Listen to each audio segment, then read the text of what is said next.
Okay, so this video is going to be kind of a, how's the next trip going? We went to California and back. That actually went really well.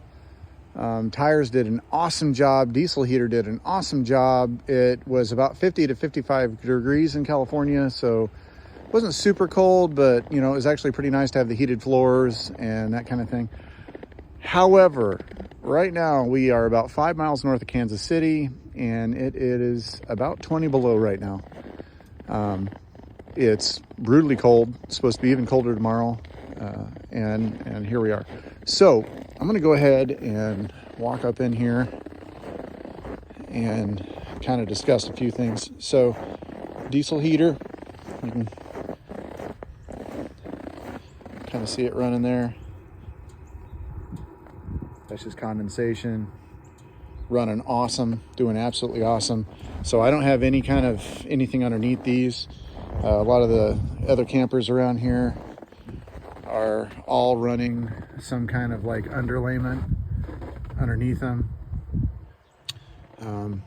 Again, mine's all insulated underneath here. Now, one thing that I actually did because it's so cold is I actually put a pillow in there. And laugh all you want, but I put a pillow in there because I don't know if you ever slept in the cold, but one side of the pillow is nice and warm. The other side of the pillow is like cold as dirt, right? So obviously they did a good job insulating. So the other thing that I did is, if you've seen any of my other videos, you know that I fully insulated all this. I shoved a pillow in there too. And it actually raised the temperature of the bay that's right here. It actually raised the temperature of the bay about 3 degrees, which is pretty sweet. But you can see here, I don't have any insulation underneath there. Well, I mean, I do, right? All that's insulated now. But the diesel heater's keeping it nice and toasty. Doing an absolutely good job. I'm freezing here quite a bit. So you can see a little bit of, this is just dirt right here now. But what I've been doing is, I bought an extension cord and put this bag over the top of this, but they had like some heat tape around that. So I put the bag over it to keep it from like kind of freezing up. And what I'm doing is I'm actually just draining the tanks when I need to, and then just filling my main tank whenever I need to. And that seems to be really honestly the best. You can see my cord sitting there a little bit stiff at 20 below. But other than that, everything's actually working really good. Again, I think that pillow is a nice little hack right there, because you're not going to be using Jenny if you're plugged in anyway. So okay, so let's go inside, and I'll kind of go over, temperatures. So first thing you'll notice is that, because why? Look at that. See that screw and everything right there? There's a seal right along here. Doesn't seal at the bottom. Like right here, it kind of seals here, but then the whole bottom's like bowed out. And it's not because of the stairs. The stairs are flush, but this is actually pushing out because of it. So I put that in there, which my wife's gonna be here in like a day. So my wife's gonna be here in a day, and I'm pretty sure I'm dead meat over that. However, that being against the door stops all the draft coming in. Easy peasy. This tank is sitting in here because it's so cold outside that when it was exchanging the propane in there, that tank completely froze up and froze the valve. So nothing against these guys or anything like that, right? Nothing against them. The other tank, so I carry like 4 other tanks with me, and they're Worthington. Don't seem to be having that problem. But both of the tanks from Flame King seem to be having that problem. Don't know if it's a thing with those or what, but the Worthingtons, the OPD valve that they have there doesn't seem to have like that exchange issue. But I mean, it's 20 below outside. Okay, so what kind of temperatures do we have inside? Currently, let's just go to the easy screen. Currently, this is the bedroom, this is the kitchen, and this is the back room. Now, I'm gonna point something out. So 59, burr, right?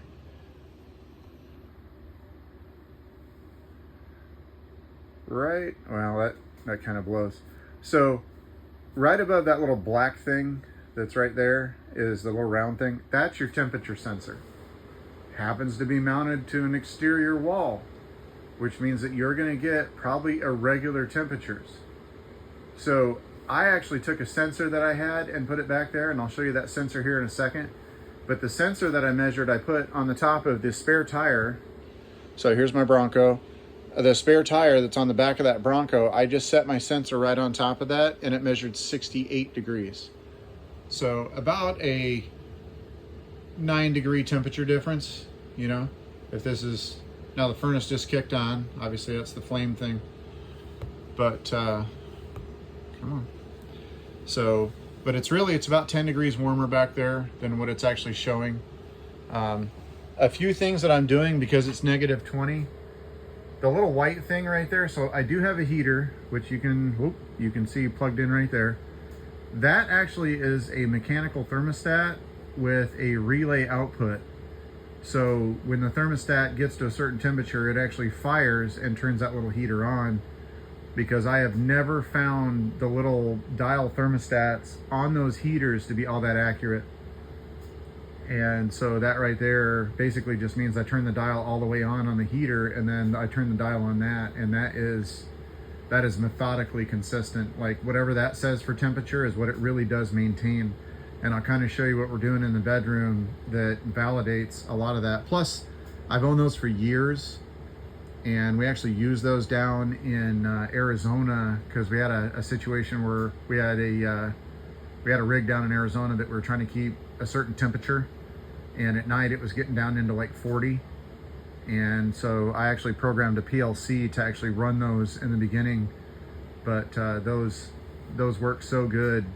We used those for a couple of years with a rig that we just left down there for a few years, and they worked absolutely awesome. So again, so there's that. Now, I did kind of stock up on some heaters. I actually brought like 4 heaters with me just in case, but actually found out some of the electrical kind of issues like amp loads and things like that. I bought that. I bought that to maybe save my bacon because of what I did there.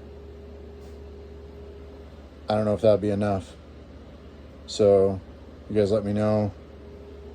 Yeah, I'm probably still in trouble. I'm in trouble anyway, right? So we have this heater, and right now I've got it set on 69. It's measuring 66, 67, just changed 67 while we were standing here. And it's kind of at the floor level, although it's measuring 72. This is why. The sensor in our rig is right here below the TV. And this is the sensor that I use. That sensor currently is measuring 70.7. And I just wrote those down a couple minutes ago. But these are the temperatures that we're actually maintaining in this rig. So that diesel heater is actually maintaining the holding tanks, which is, remember, on the other side of the beam. So it's going to be about 8 or 10 degrees warmer than that on the water tank side, because that's actually where the diesel heater is. But like right there, so 66.5, that's how warm the holding tanks are. The interior temperature is 70.7.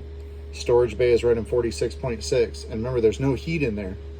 So it's whatever heat seems to be just permeating, not only like through the floor, but down through the floor too. So, because remember, your furnace is here, and then really what is so that temperature is probably really from the inverter, right? Because I don't have it switched over to AC only where it shuts the inverter off. I'm actually using the inverter to actually create some heat in there. But now that holding tank, now if you pull that drawer out, so let's pop these all out. They're all full of garbage, right? So let's see if you can see. So you really can't see it all that well, but that little bright shiny spot that you see right there, that's the hole that goes down into the holding tank area. And the sensor, which is this sensor, it's one of these. This is GoV brand, whatever. And it's actually hanging like this down in that bay. So I guess if you guys have a microwave, it's hanging nearly the door length down inside that bay. And so when it's measuring the temperature, it's actually measuring the temperature right in front of the black tank, which is kind of the furthest distance away from the heater. And it's on the other side of that carrying beam that runs along the front of it right here. So I think that's absolutely fantastic. I hung this sensor.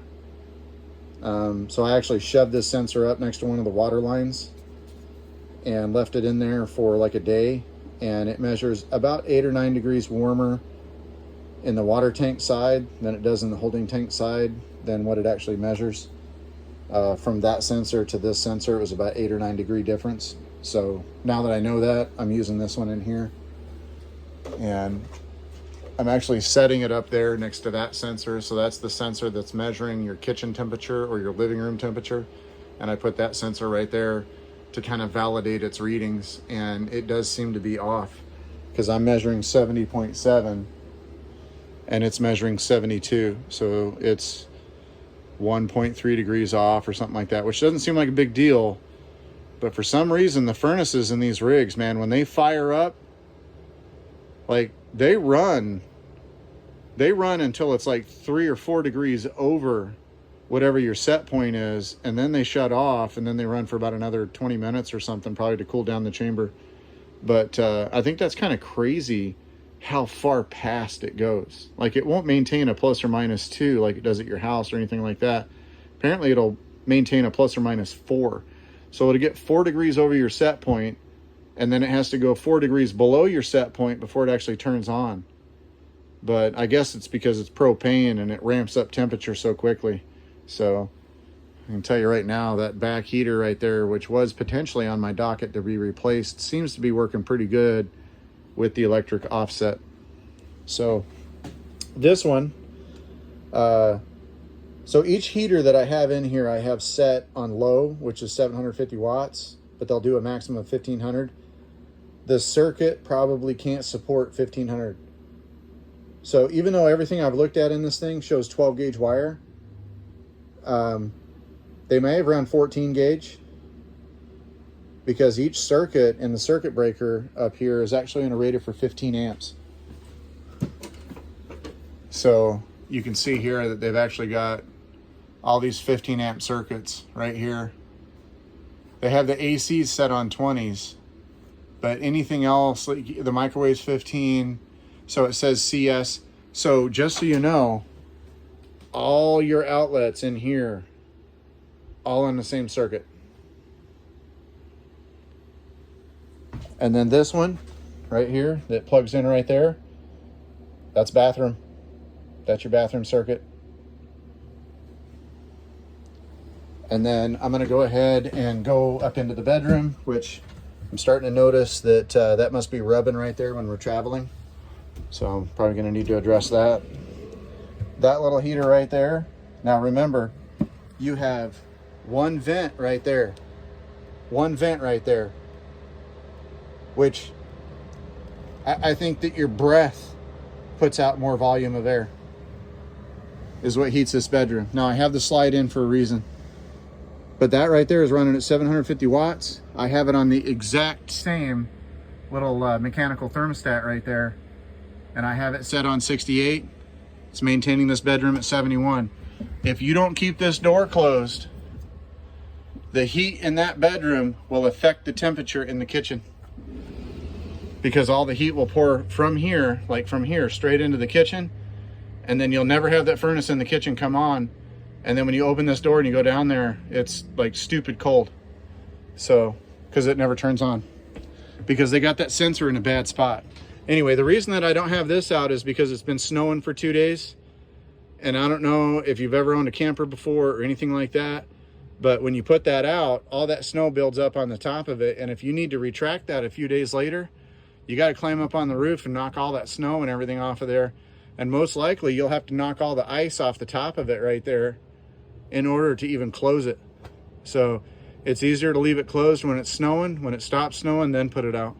But that's what I do. You can see that I've got some stuff underneath it because in ATC fashion, they don't care about making sure that stuff is all sealed up. So I have holes, like, I mean, that's probably not a good thing to do. Anyway, I have holes that are nearly an inch wide on right here at the bottom of that beam. There's a huge gap at the bottom of that one and at that one right there. So the cold air just flows in. Zero. Like you can literally, like I could stick my finger outside. That's how big the hole is that goes from outside to inside. Now when it's closed, there's a seal around it that has a small little gap in it, but that gap is just enough that when it crushes down, that it seals up okay, but you still get a little bit of air, and that's why I have stuff along the bottom of it to kind of trap that in so I don't get any cold coming in. But when it gets done snowing, I'm going to put it out, and I'm totally sticking that thing right there in front of it, which, I mean, you know, whatever. I'll be in trouble. That's fine. I can take that. Now, I've been married 31 years. I'm pretty sure I can take the wrath, right? Anyway, so that's what we're doing as far as heat's concerned.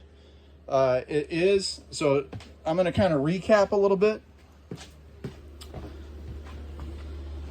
So right now, right now, the ambient temperature outside is negative 19.6 degrees. We've done 7.6 liters of consumption on the diesel heater, and that's in like 4 days. So 4 days, 7.6 liters. I haven't used that whole tank yet, right? So I carry this sub tank right here, and although I put a little bit in a couple days ago when I was at a gas station before I pulled into where I'm at right now, that's all the more that I've put in there. And if I calculate what I put in from that tank right there, now that's a 10-liter tank. And then what I put in, I put like 0.2 in there. So between all of those, I've consumed 7.6 liters of diesel fuel. Ambient temperature outside, 20 degrees below zero, might as well be. That's what I'm physically measuring with my sensor, right? So when I put this sensor outside, I was measuring 19.6 degrees below zero. And then my holding tank temperature is 66.5. Currently, right now, it's 68.5. Because I can hear it kind of running right now. You get like a little hum, which you can't even hear in the bedroom, but you get like a little hum, and that right there is I'm just so happy. I mean, honestly, I mean, how many people who own ATCs can say that their holding tanks in negative 20 degrees is nearly 68 degrees? So the interior temperature running 70.7. This varies a little bit within a degree or two, and then my storage bay is running 46.6, which that kind of bothers me.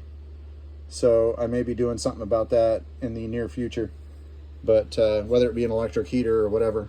But also, I want to let everybody know that even though I'm running that diesel heater, I am running the tank heaters too. So even with all that insulation that I did, when it's 20 below outside, who knows what it is with the wind chill, but at 20 degrees below outside, it is pivotal between the diesel heater and the tank heaters. You need everything you can get, or it'll slow your water flow. And then in ATC fashion, they've worked on that like 4 times. Even though both of those tanks, I emptied them today and I haven't used them, so I know that they're both completely empty. And I filled my water tanks up. But anyway, those two completely empty, still reading 33%. So dumb. Anyway, so everything's kind of running right now. I'm actually pretty happy with where everything's at. I had to draft that. I was looking for a draft dodger, but they don't really sell them. I even went to Menards. They don't even have them there. I love Menards. I don't know if you've ever been there. They don't have them out west, except like in Montana, or not Montana, sorry, Wyoming. It's about 10.5 hours from us in Wyoming. I love Menards. Love Menards. I would love to have one of those in Idaho. I swear I'd be broke if there was Menards next to us. Okay. So anyway, so that's what we did. I'm going to go close that door real fast. If you guys, I know that the video is getting kind of long for what it is, but just want to let you know kind of where we stand as far as, you know, we are in negative 20 degree temperatures and it's over 70 something degrees inside this camper. Nothing's, you know, sweaty or moist or anything like that. Like, I don't have any condensation anywhere. I will say that my wheel wells, when I walked across those, my shoes were a little wet and the water that came off my shoes froze. So that's an area of concern. I also don't have anything on the floor from the edge of this Bronco all the way back. And because I actually have my mats up there, I decided not to take the Bronco out here. I'm just going to use my truck for everything that we need to use it for. And I'm actually just going to rent a trailer, as sad as I hate to say that, to haul our trade show cart that we have with all of our trade show stuff. I'm going to rent a U-Haul trailer just to take it to the trade show, versus using a trailer to take it there, because they kind of changed the time frame, and that's really not your problem. But anyway, so electric heater in the back, mechanical thermostat, seems to work awesome. This one right here has a digital thermostat. We've got it set on 69, seems to do an awesome job maintaining this area pretty well. And then that one heater right there, now I have that one set on 67 on the mechanical thermostat, and that one is doing an absolutely phenomenal job, but that door has to be closed or it heats everything, and then your bathroom gets cold. So if you don't want your bathroom to be cold, crack that door open. But there you are. 20 degrees below zero is where we stand. Diesel heater, absolutely kicking butt. Everything else kicking butt. Floor, all this floor, absolutely heated. These are heated a little bit. So excited. You guys have an awesome day.